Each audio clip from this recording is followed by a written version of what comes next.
I have it? The video.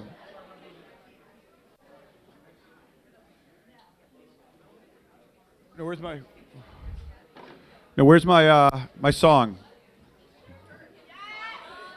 Ready? Shh. Here we go. Turn it up. Do you know about the government? Can you tell me about the Constitution? Hey, learn about the USA.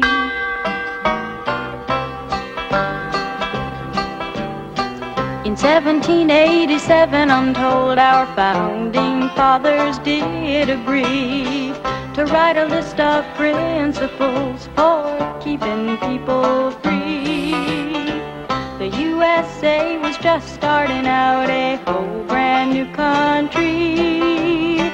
And so our people spelled it out, the things that we should be.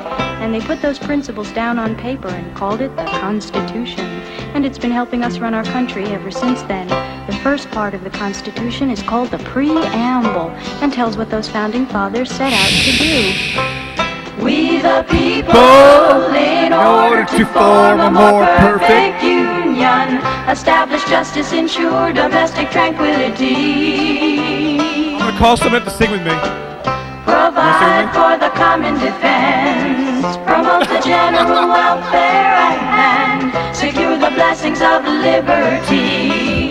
To ourselves and our posterity do ordain and establish this Constitution for the United States of America. In 1787, I'm told our founding fathers all sat down. There.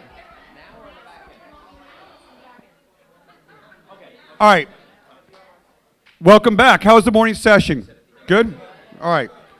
All right, so I'm wandering around, so it's really, really important that you guys give the feedback. This is different than the speaker sessions, okay? This is the orientation. But definitely come back and say, hey, I wish we had done this. I like this. This really didn't work for me. Only way this organization, this program is going to continue to improve is your feedback. All right, we hand off to you. And we'll do feedback at the end of the day also. It's all about feedback. All right, go. Okay, I'm going to speak very quickly. I saw all of you and each of one of you trying to work with a lot of the words of the Constitution. It was fantastic. It was interesting. Some groups said, we're going to break the rules and not follow the columns, and we're going to straddle the fence. Specifically, I saw a lot of groups talk about where the limited government also means citizen power, which makes a lot of sense, because if you're limiting the power of the government, it means it goes to the people. And that was a fantastic one. Many groups struggled with the definition of representative democracy. And this is essential for this program to understand the difference between a democracy and a representative democracy. Can anyone try to take a stab at what the difference is between a representative democracy and a democracy? Because we, the people, the United States of America, is a representative democracy. We are not a democracy. So I'm just going to go right to here and say your name. My name's Anna, and a representative democracy is when you vote, the people vote for people to make decisions, and just a democracy is when you vote straight for the decisions, or like, I don't know how to put it into the right words, but like. You did a good job. We're just going to stop there, because that's the difference. You pick the representatives who make the laws, and that makes it important to vote. Coming up. The next thing that I really wanted to, I heard specifically when it came to talking about the verbs in the preamble, was how ambiguous those verbs are, specifically when it comes to what does promoting general welfare mean. Well, Adam's going to talk a little bit more about that when it comes to talking about state government. And when something is more specific when it comes to provide for the common defense. And that ambiguity is huge, and hopefully we'll get more into that tension. The last thing is, any of the conversations get to the second question, which was the individual's needs versus the society or the community's needs? And what did anything come out from that that was sort of surprising or counter to what you believe in your heart? Come on up. Yeah, come on up. So we have a video. Yeah, come on. Quick. Somebody else is on the stage. Come on up. If you haven't learned how to public speak, Okay. Yeah. All right. So something. now you're next. Okay. So something that we noticed was was that at least at the founding, the United States was really like a collection of states rather than like a larger federal government that was governing individuals. And I think like the preamble of the Constitution really highlights that, especially when talking about like ensuring domestic tranquility, which we thought was especially between states, not between individuals. Yeah, I don't know. I got Keep nothing. on going. All right. Anyone want to add to that? Add? Oh, seriously. Now you're afraid to raise your hand. You don't want to stand up? You don't have to go in front of the camera. Okay. What? Just roll your eyes at Jeff. But the struggle is when does a person's individual needs, tomorrow I'm going to pick on you because you're right here, and when does the collective good matter more than what Tamar needs? And that is going to be huge. And what I love about just focusing on the preamble is that it talks about liberty, and then it talks about prosperity for everyone. And what does that mean for the common good? So these are just big questions, not answerable in the next 2 seconds, but ponder these, and hopefully in the next 8 months we'll get to them. And here is Sir Adam. Thank you, Becky and Jeff. So I didn't get a chance to meet you guys earlier. I'm Adam Zurofsky. I'm a board member here at NextGen. I also serve, well, in technical terms, I oversee for New York State our climate, energy, and finance portfolios here in the state, which means if you have trouble with your energy system, that's on me. If you have, we're fighting climate change, that's on me. Banking, insurance, all that sort of stuff. Not really. But before that, in a prior life, was a real live constitutional lawyer focusing on the First Amendment, among other things. And so it's particularly exciting to be here to talk to you guys a little bit about the intersection between the federal Constitution and the role of the states. And before we do that, just a couple of points worth mentioning. The federal Constitution, as you were just talking about, right, is what's called a sort of limiting document. It's a negative space document. And by that it means it really accomplishes three things. One, it talks about the mechanics of how the federal government works, right? Congress shall be this, you have to be 35 to be president, every 6 years senators get elected, all that sort of stuff are the mechanics of how the federal government is going to work. It talks about the relationship between the federal government and the states, right? Federal government can do this, Congress can regulate interstate commerce, but Congress can't do that. That's reserved to the states, those kind of things. And the third thing it talks about is the relationship between all governments, that is to say, federal, state, and local, and the people, right? The Bill of Rights says you and you and you and you and me all have certain rights that no government can take away from us, okay? And so what does that mean? We're gonna talk a little about all the intersection of all three of those. But that last part is actually important because you were just talking about the difference between a democracy and a representative democracy. One word missing from that discussion about what our government really is, a republic. Does anyone know what that word means compared to, say, representative democracy? Okay, yes, give it a roll.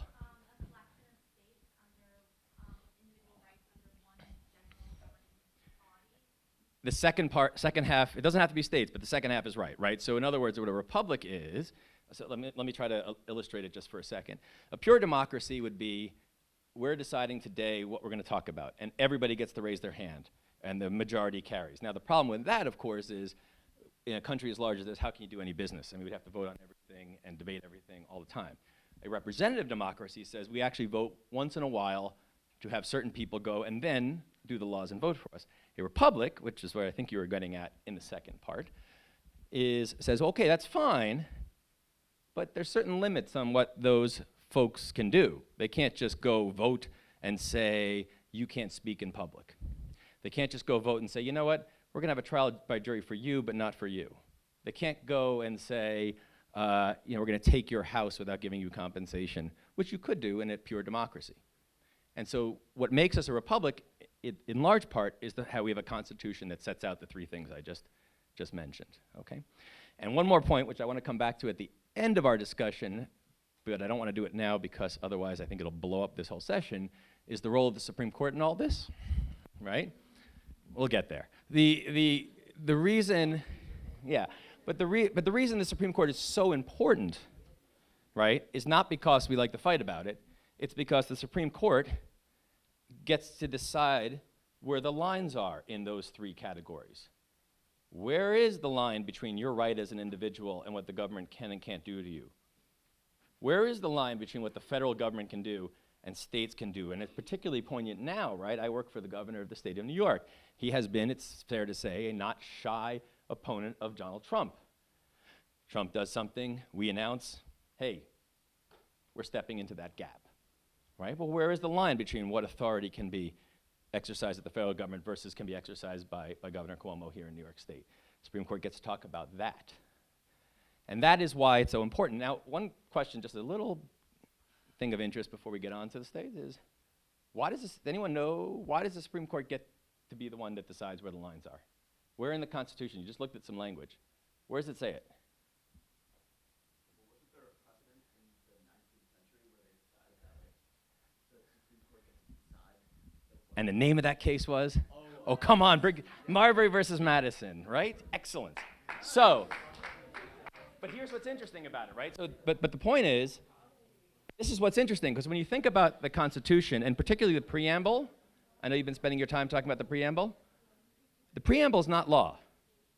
It's just aspirational stuff we talk about in our government. It's not actually law. And so the Constitution has a lot of things that are aspirational, vague, and as you start working in practice, you have to have mechanisms that say, well, okay, that's an interesting idea, but how does this really work? And what's called judicial review, which is the ability of the court to review the constitutionality of things and set lines, is not in the Constitution. It's not there. There is no reason to believe in reading the Constitution that the Supreme Court, as opposed to Congress or the President, be the one who ultimately has the final say on what is and isn't constitutional. But what happened, and for those of you who want to be constitutional law geeks, I'll just send you this way because I think it's interesting. What actually ended up happening is that John Marshall in Marbury versus Madison, who didn't like his cousin Thomas Jefferson, seriously, ruled a case that said the following, because Jefferson was trying to get the courts to do something to stop the midnight judges put by Adams. This might be familiar to some of you who've taken American history. And what Marshall did in a tremendously interesting move is he said, well, it's interesting you gave us that power, but you actually didn't have the power to give us that power. So therefore, we don't have that power. Right? So Congress and the President passed a law that gave the courts additional authority beyond the Constitution, and Marshall says, actually, you don't have the authority, it wasn't right for you. You didn't have the right under the Constitution to give us that power. So no thank you to that power. But in doing that, and this is where it gets fun, he took more power. He said, and I'm the guy who gets to say what has power between us by saying no to the power you're giving me. So that's Marbury versus Madison, perhaps the most famous case, arguably until Brown versus Board of Education in American history. Okay, so that's what the federal government is about. Now, here's the question that becomes really interesting. We talk about limited government, limited constitutional federal government. Who here, you have a right to an education? Where does it say that in the Constitution? It does not. So why do you think you have a right? Anyone want to jump in? Yeah, sorry, back there. Yeah. So you think you have a federal right to education. That is to say, if we moved to any state in the country, I'm just playing this out, you would have the same right you think you have now sitting here in New York State. I hope so, agreed. Yes.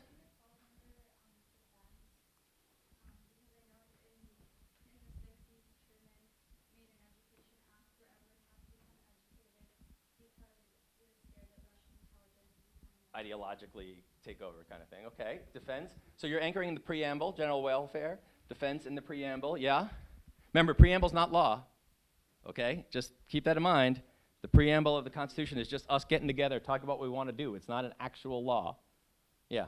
Well, maybe not on like federal level, but on a state level, they have different areas saying that education is really important for us. Exactly. So your right to an education in New York State, sitting here now, is not a rise from the federal Constitution.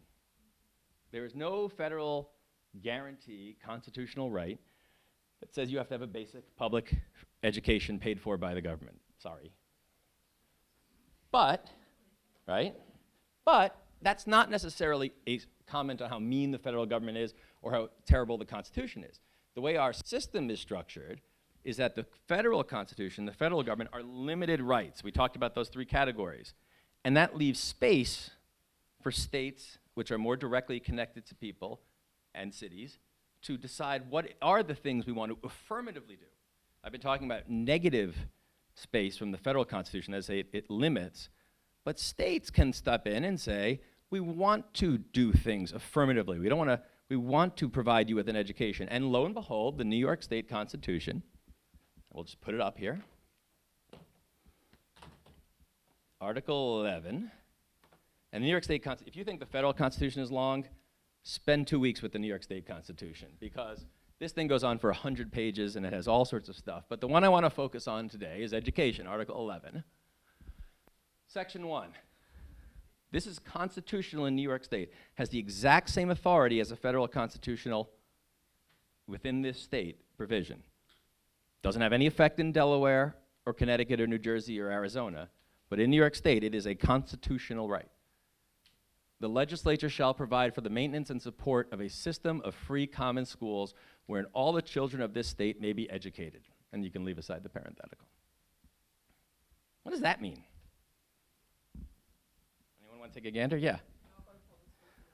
Yes, and of course the difference between a negative right and an affirmative right becomes clear in a second. You're right, but if I tell you the government can't interfere with your speech, does that cost the government anything? No. In fact, it saves money, right? They don't have to bring the police to shut you down.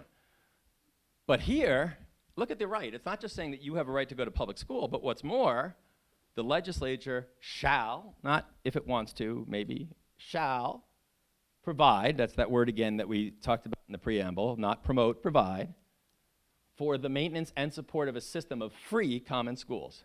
So that means it's a duty, if you're an elected state senator or an elected state assemblyman or woman, you have an obligation under the Constitution to pass bills that provide this. Now, the next question becomes, where's the money come from? And how does it get distributed? So yeah, you shot your hand up first. You want to start talking about this? Yes, taxes. What kind of taxes, do you know? You want to go? Partially. So what funds this, right? Let me just throw out a few questions. A, the money comes in part, education is primarily funded by two sources, right? Local property taxes, so the taxes on the houses in the town where the schools are, let's say, and other buildings, and general state funds, which are primarily done by income taxes. I'll put a chart up in a second to show that. And it's a mix of those two. Now that creates a whole bunch of questions, right? And a whole bunch of problems.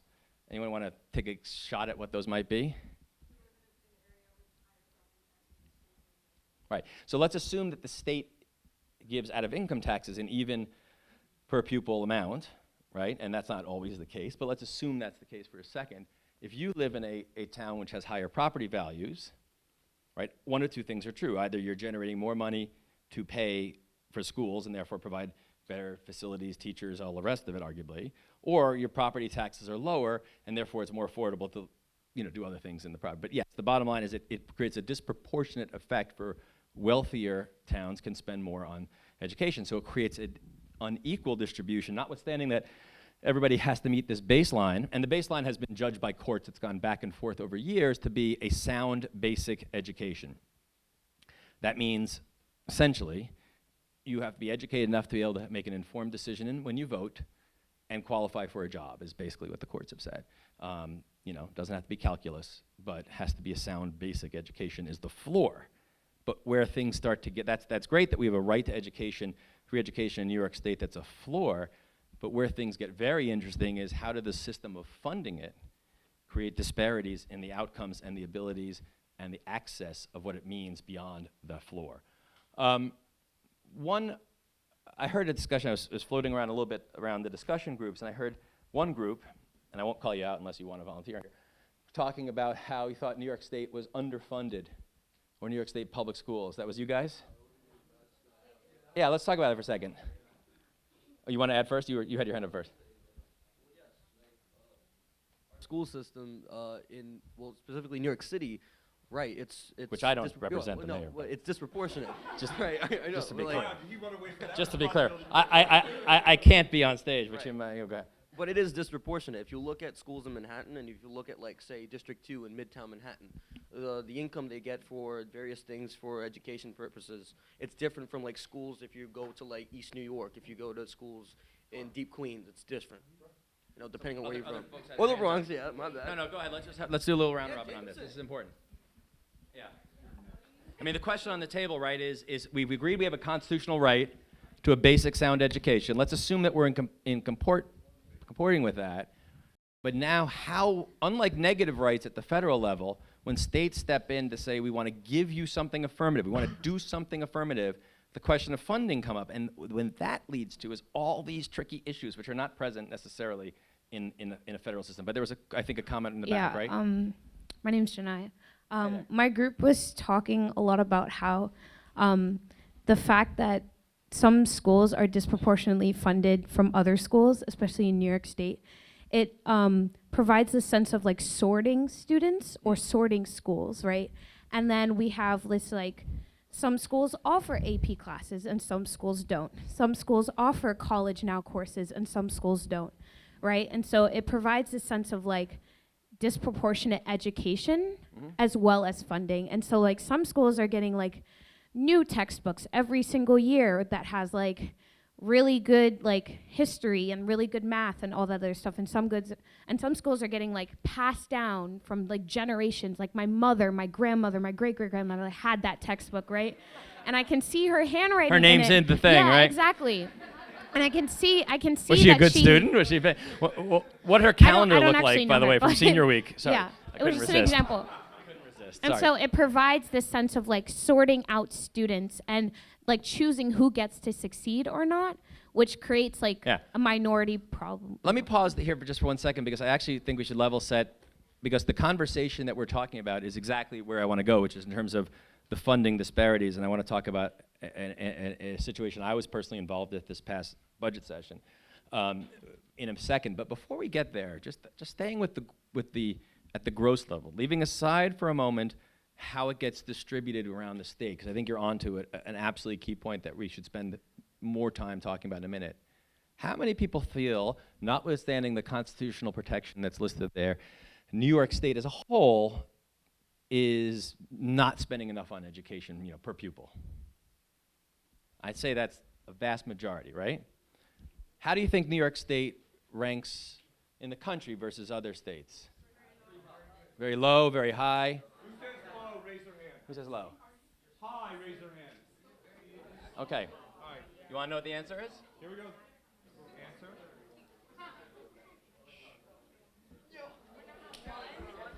Not even close. New York State is number one, not even close.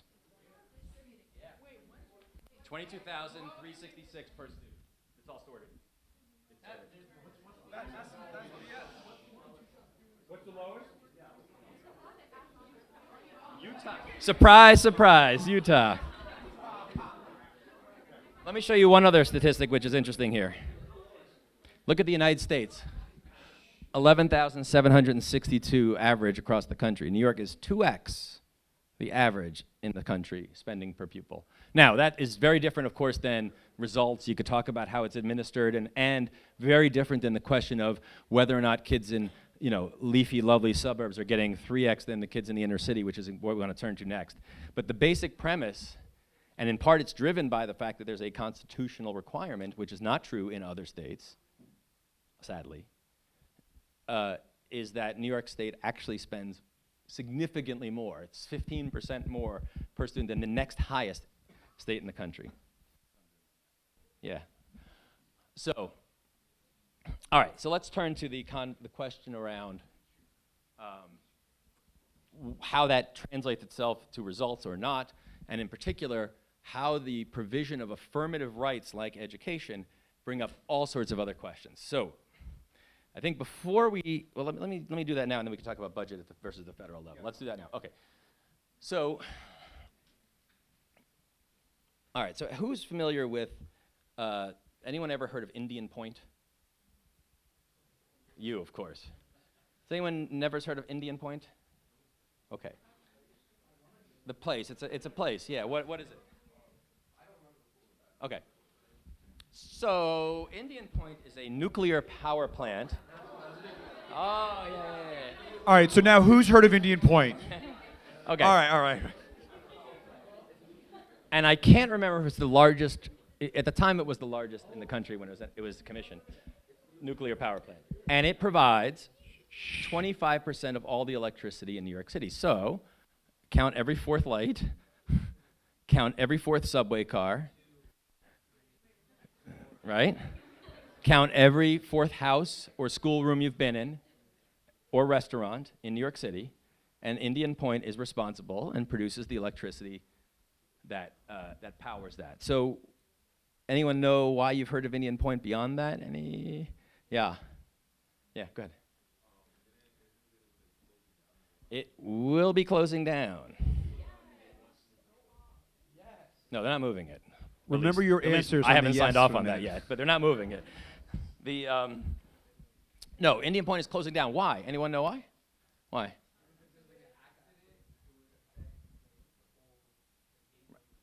Right.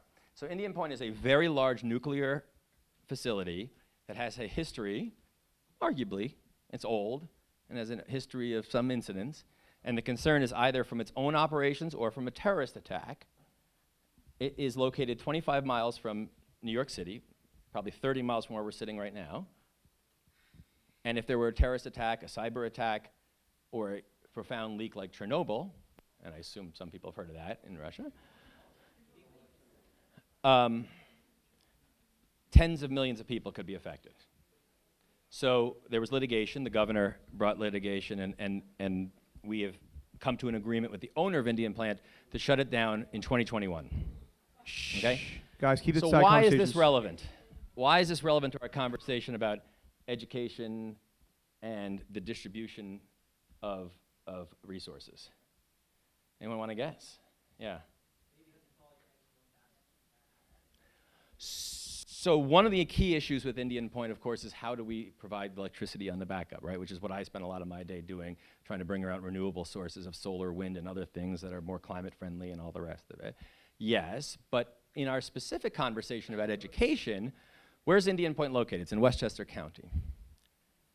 Guess who the single biggest payer of property taxes in Westchester County is? Indian Point, of course. Indian Point. So when Indian Point closes, and property taxes, of course, are the bigger single funding source of public schools. So when Indian Point closes, what happens to the money to those school districts? Now, let's agree we have to close Indian Point because we're worried about all our safety and worried about nuclear reactions and worried about climate change and all the things we're talking about. What happens to the tens of millions of dollars in property taxes that fund books and teachers and others? Yeah. Go ahead. Yeah, you. Gone. And you can't really do much with that site now. Why? Because it has nuclear reactive material buried for 50 years, buried underneath it, right? So you want to build a house on that? I don't think so. So the question becomes now, what happens to those kids? What happens to those schools? And where does the funding gap get made up? How should it? And this was an issue, I should just be clear. This was an issue that came up. I personally negotiated this issue around our budget this year in New York State. And there was a holdout. People from the neighborhood, of course, said, we're not agreeing to the budget more broadly until you figure out what you're doing about Indian Point in the school districts. We ended up with a compromise negotiation I'll tell you about in a minute. But this is real live politicking, and the whole budget, the state budget, $170 billion. I was up at 3 in the morning the night before it was supposed to close. This was one of the last 5 issues that could have held up the whole budget of the state of New York and everything in part of it. So this is not like it doesn't have real life effect, okay? So the question becomes, what happens? How can you fill that gap? Yeah, okay. So anyone want to take a guess at it? Yeah.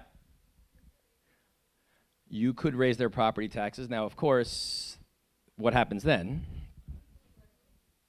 They say it's too expensive. They move out. That it hurts the neighborhood, right? That's partially a problem. Makes it harder for businesses to operate there and people to move in. Yeah. Yes, that's sort of it. I mean, remember I told you that it's roughly a 60-40 split between property taxes funding education and general state dollars. And let me actually put that chart on just so you can see it. So here is here's the New York State budget this year. That's the receipt side. But here's, and we'll go into this in a little bit, but a quarter of the budget, right, is school aid. So yeah, you could take from that, okay? But what's the problem there? Do you think that money is just lying around? You're paying Peter, you're stealing from Peter to pay Paul. If that money's going to other districts, and it's going to districts that aren't in Westchester. It's going to Deep Queens. It's going to East New York. It's going to places that arguably don't have the same property tax base as what is going on in Westchester, where Indian Point was. So how do you start making decisions? When you're thinking about affirmative rights, it's nice to say our Constitution has a right to a basic education, and we all applaud that. And I'm a big supporter of it, right? And it's nice to say the legislature shall fund it. But when you start thinking about the conflicting of priorities, the challenge of governing in such a system is figuring out how do you distribute the goods. So do you say to the neighborhood in upstate New York, which has been where industry has left and there's no more property tax base, or inner city, and say, hey guys, sorry, we're closing this plant. We're going to take some of those dollars from you and give it to these guys who, for the last 40 years, have been totally subsidized by this huge power plant that's nearby. Do you not? How do you shut it off? Anyone want to take a guess at how we resolved it, at least for now? Yeah.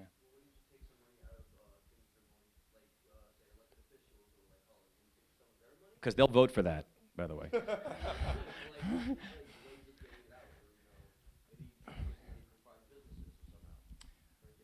Adam, do you want to give a sense of the dollars we're talking about? Yeah, that's a great point. So what the projected shortfall on Indian Point taxes over the next, I want to say 5, maybe 6 years, is about $90 million. Right, a $25,000 salary cut's not going to cover that. Right. I think it's actually a 7-year projection that's 88 and change is the last one I saw, right? So, big bucks, right? A lot of money. Yeah, anyone want to? And then we'll move. I got to move.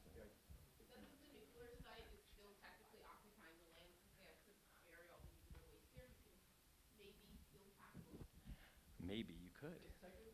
Yeah. I mean, you couldn't because they're not, technically, it's still not their space anymore. So. But their materials. No, it's still their space. Yeah, it's still their space. So that's a great point. That's a very creative point. It's a great point, right? Anyone else? Let's put that as one element of this. Because what you end up doing when you're dealing with these issues, this is not one answer, right? You cobble together things that kind of work it all together. Another thing on the table, yeah.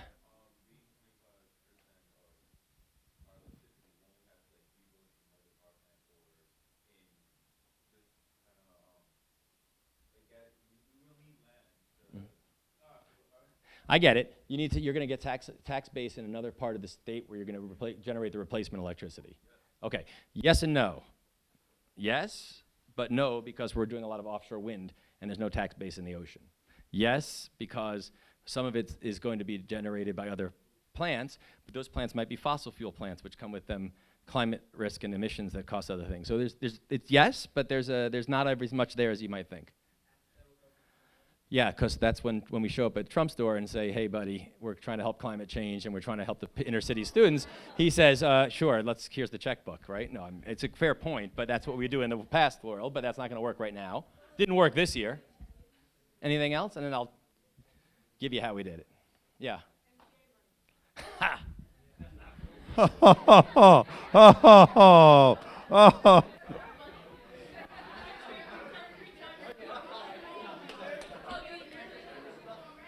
Ding, ding, ding. That's the answer. No, of course. Right now, that's not what happened. That's not what happened. So what ended up happening, or at least is happening for now, is we set up what was called a Cessation Mitigation Fund, meaning when we're stopping the plant, we're going to mitigate the damage, mitigate the harm, right? And then we put in, allocated, we didn't put it in yet, $24 million from other state sources. We also have a task force which is ramping down the operations at the site, which continues a tax payment on a slowly sloping down gradation schedule, so it's supplement. And of course, there may be a property tax hit to the localities. And we've obviously hired folks to talk about, well, it's a nuclear site, but that doesn't mean things can't be done there to regenerate property. So we're investing in a task force to study other uses at the site, which could generate some more tax revenue for the town. Putting this mitigation fund on a 7-year track, that's it, they get only $24 million for the 7 years to help cushion the blow as they transition and this kind of thing, right? But that's how we start to think about these things.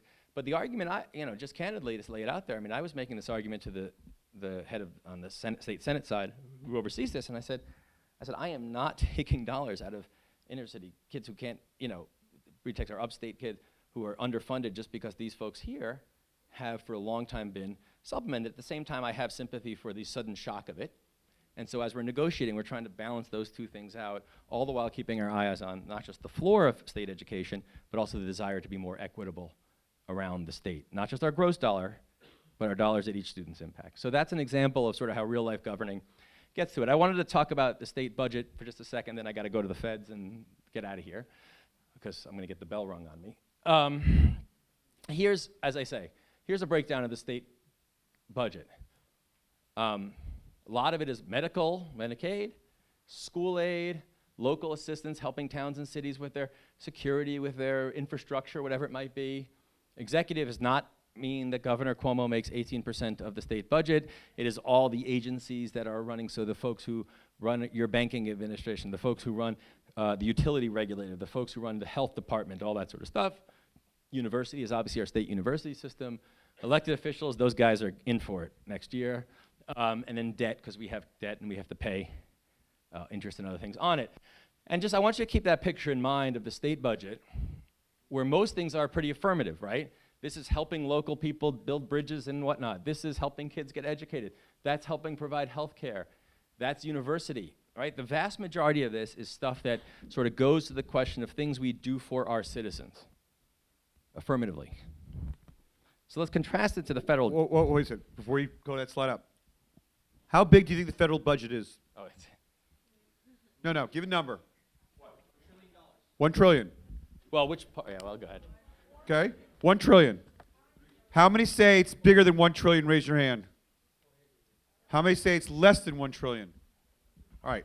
Are you distinguishing entitlements? No. Okay. Okay, second question. Okay, what are the 3 major issues you hear during an election, during a campaign? 3 major issues that politicians debate on all the time. 1, healthcare. Taxes. Well, yes. Come on. What? Military. Yep. What? Military. Right, defense. Let's go with defense. Defense, healthcare, immigration, Certainly yes. trade, employment. You're missing a big one. Housing. Debt. Okay, debt's a fourth one. What? Welfare. Take A little more expanded. go bigger. Not wealth. Go with welfare. What's welfare fall under? Social. Social Security? Social Security. Okay? So we just talked over, under 1 trillion. The 3 biggest discussions were defense, healthcare, and Social Security. And let's remember, Social Security is funded by a separate taxing. I mean, we're going to Right. talk about that. Here we go. Drum roll, please. $4.14 trillion. Told you. I didn't hear your numbers say 4 trillion. Just an over. Oh, please. Don't. No. All right. Shh. 24% of it is Social Security. 23% of it is health, Medicaid, and Medicare. The health insurance subsidies are a slightly different thing. That's the Obamacare program. Other mandatory spending, which is a miscellaneous bucket. So if you want to just talk about this for a second, about 60% roughly of the budget of that 4.41 trillion is mandatory, has to be spent on what's called entitlement programs. People are entitled to Social Security. If you qualify, you're entitled to Medicaid and Medicare. The other part of the budget is called the discretionary budget. So those are things, by the way, you can't fight about every year, and debt too. I mean, you have to pay the interest, the net interest. So when you talk about fights in Congress about what we're going to fund, not fund in the budget, they're all talking about the discretionary budget, which is the remaining, I'm doing my math, trillion and change, whatever it is, right? That's what they're fighting about in Congress when they talk about budget. This stuff's all spoken for. And that's why, as Jeff points out, those are issues that you hear all time and again in the campaign trail, because look how much of the pie they take up. But the fights you hear about when you hear budget relate to what's called discretionary spending. What do you think is the biggest part of discretionary spending? Social Security is not discretionary, that's mandatory. What's discretionary? Where they can actually set the different levels. Anyone? Defense. How much of the discretionary budget do you think it is? 35%. Go ahead. Now that's a statistic. Let's see. Boom. 50%. Close. It's close. It varies year to year. Holy basically. mother. Wow. Right? So here's a couple things worth noticing. Defense is 50%. I mean, roughly, because of charts. And look at agriculture.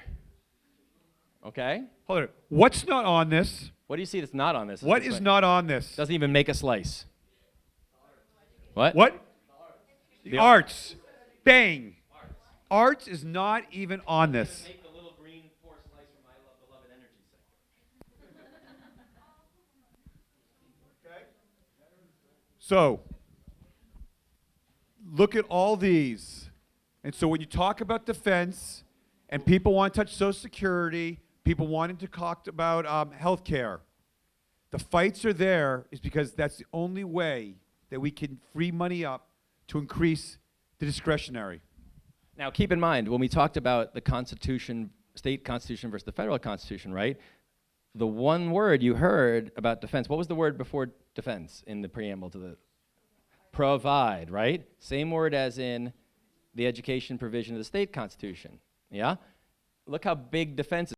It's a charge on the federal government to provide defense. Now, you can argue with the slice of the pie, but look where the focus is at the federal government, because its job is not necessarily to create affirmative rights, it's to defend, it's to support other programs, but that's why defense. I want to just put it back to the state for a second, just to show you again the contrast. Oops, sorry. Whoops, this one. Right? So here, the biggest parts are education and health, more than 50% as opposed to defense. Because we talked at the beginning, remember, about provide for general welfare, or promote the general welfare, and everybody thought that was maybe education health. That comes at the state level, primarily. That's why the focus at the state level is so dramatically on those things in funding. Whereas the provide language, and again, language matters, is really charged at the federal government, which is why its funding is so critical there. I promised you before I was done, we would talk a little bit about our friends at the Supreme Court and in the Senate. And we will. Let's do that now. And let me stop there, though, and see if there's any questions before we turn a little bit, because I want to talk how that process really plays into the structure a little bit here of our constitutional and our civics, not from a political perspective, but a civics perspective. You had a question? Yeah. Anything on this, sort of the interplay between the federals and the states, and how priorities are reflected in budgets, and how you have to think about it to make that happen? Yeah. For defense, even though the defense now is a lot more than everything else, was it the same under like the Obama administration? Yes. Yes. Yes. It's been that way. I mean, the line has moved a bit, but that lion's share, through line has been true for decades, more than decades. Yeah. Becky.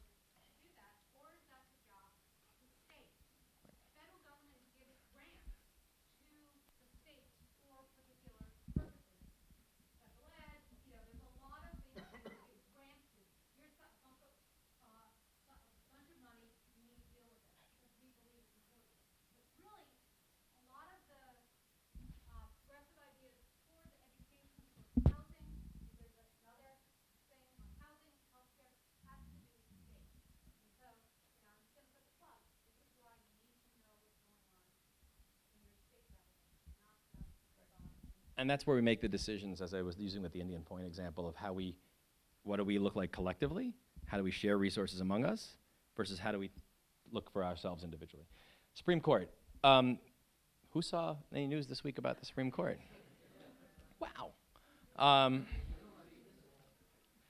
Why do you think the Senate is holding? I mean, we sort of take it for granted that the Senate gets to confirm or not confirm.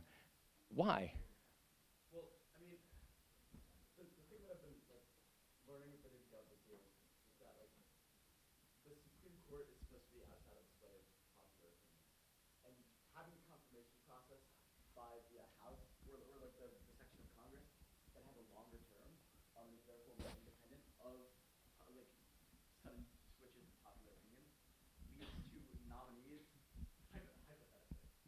In theory. Not hypothetically, but in theory, yes. Yeah. Right. These nominees that are also not going to be so bogged down with popular opinion, especially for a lifetime of question. That's Hamilton's argument in Federalist 78, and it makes total sense, and it's exactly why it's in the Constitution that way. But there was a hand over there, and then I want to talk a little bit about what's happened. Yeah, yeah.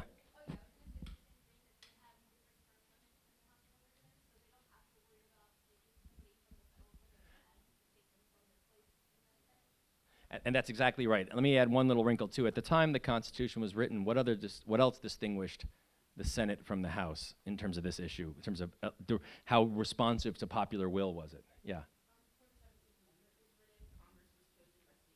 The Senate was close. Yeah, direct election of senators and 17th Amendment. So, right, everybody get that? That is to say, at the time of the founding, exactly right, senators were not elected by people directly voting. There was actually two levels. They were elected by, most often, the state legislature was appointed them. So you would elect your state legislature to appoint someone to represent you. Even more levels away from sort of this direct popular opinion. So the Senate gets confirmation. That's changed. You know, it still has longer terms. It still is more about whole states as opposed to particular smaller districts. And the theory being there that whole states would have a more broader, institutional, more homogenous sort of view, or sorry, heterogeneous point of view, where you would get more reflective deliberation. So if all that's true, why are we having such a partisan fight now in the Senate? Yeah. Well, that's one argument. Let's agree with that, but let's also talk about something that's an important aspect of our civics, right? The fact that there's now cameras in the room and grandstanding, and Lindsey Graham's little screen test was whatever, right? Well, he wants to be Attorney General. That's why he did that. That aside, what else do you think might have changed a little bit about our politics, our structure, and our state? And we're going to end on these sort of questions. Yeah. By state and region, right? Not by local, right? And individuals even. Right. I think when at the time of the founding fathers, the vision was that the two-party system would function as a way to debate and compromise and grow, rather than what it has Right. become now, which is not friendly adversaries but enemies across the aisle. So I think that is the circus that Right. is now is a reflection of the political climate that we're a part of. Well, it's also a function of our population. When our country first started, there was fairly even population up and down the 13 distribution in 13 colonies. Do you want to know now how many, a senator in California represents how many more time people than a senator in Wyoming? Anyone want to guess? It's a little higher than that. It's like 60, I think it is now. But it's big. It's over 50 times, right? So that means that senator in Wyoming is responsive to a smaller group, right? A related statistic, 18% of Americans are represented by 50% of the senators because of the way the state distribution is. So we have more and more of this sort of rural versus urbanism going on, which creates this, in the Senate reflects itself where 50% of the country is represented by 18% of the country is represented by 50% of the senators, which really gives a lot more voice to those folks and their values, and that's creating schisms. So it'll be interesting to see how this plays out, but from a civics perspective, it's really interesting to talk about the original design was around exactly what you both were talking about, but is it still valid given that we have cameras, given our population move, given where our democracy is now?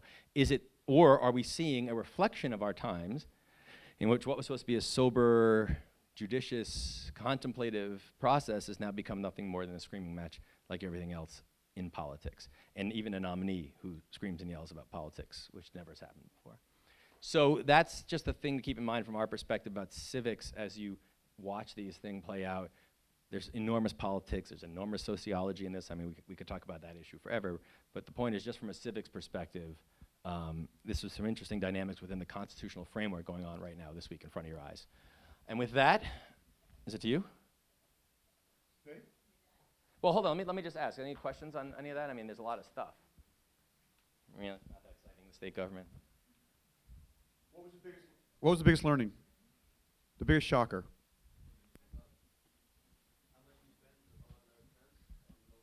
Pretty crazy, huh? 600 million, 600 billion, 600 something billion.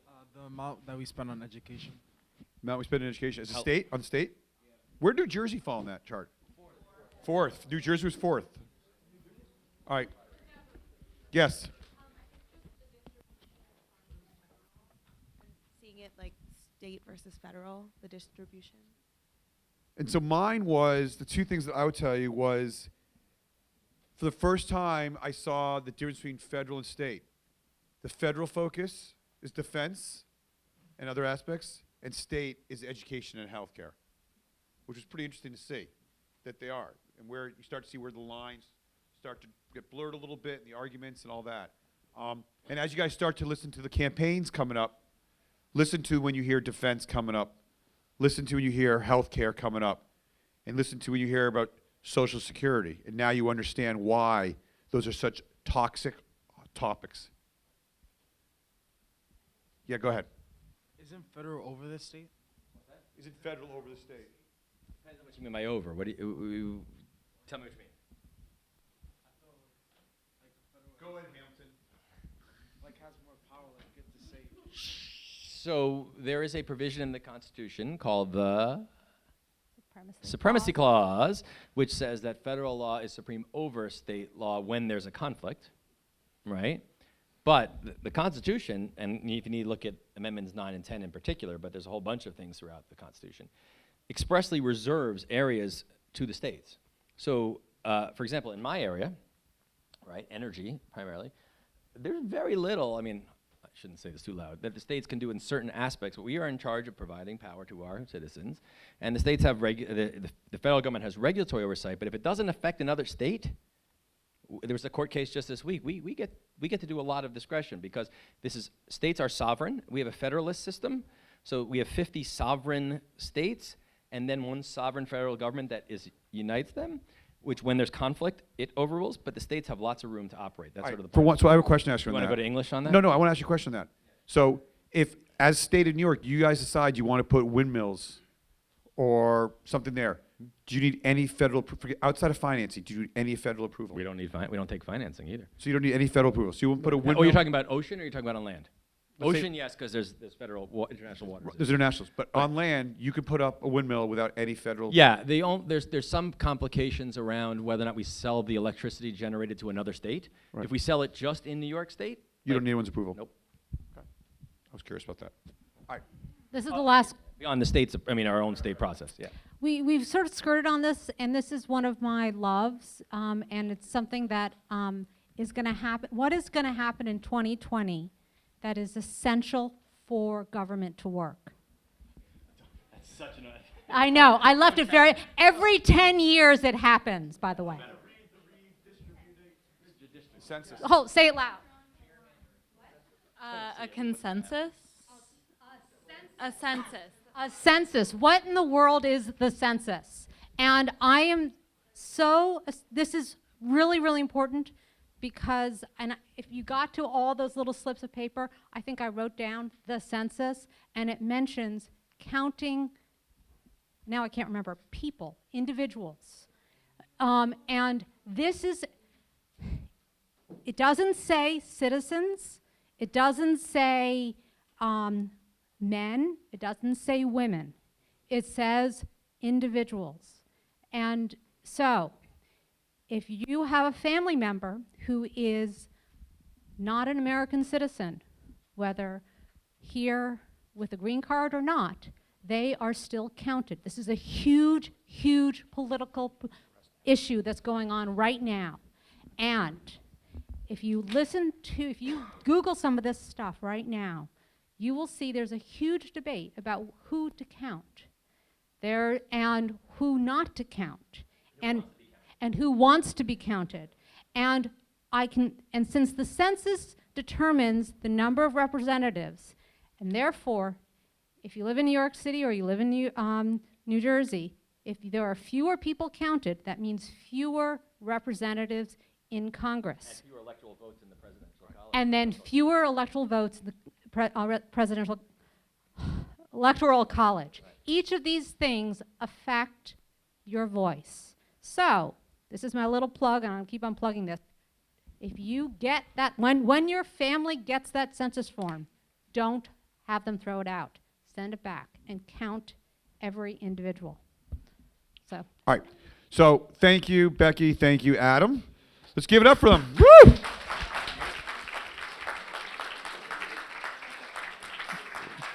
For time check, we're about 30 minutes left, and we'll do some Q&A after that. So I know you guys have been really patient, and there's a lot, and the sessions going forward are not as long. Yes, Go. This is actually, I think, twice the length of the SATs today, but when we are together in future Sundays, it's much smaller. We really wanted you to have time to get to know one another. We are in the home stretch. And now, and if you are feeling, there's a comedian who said, my hair must be growing because my head hurts.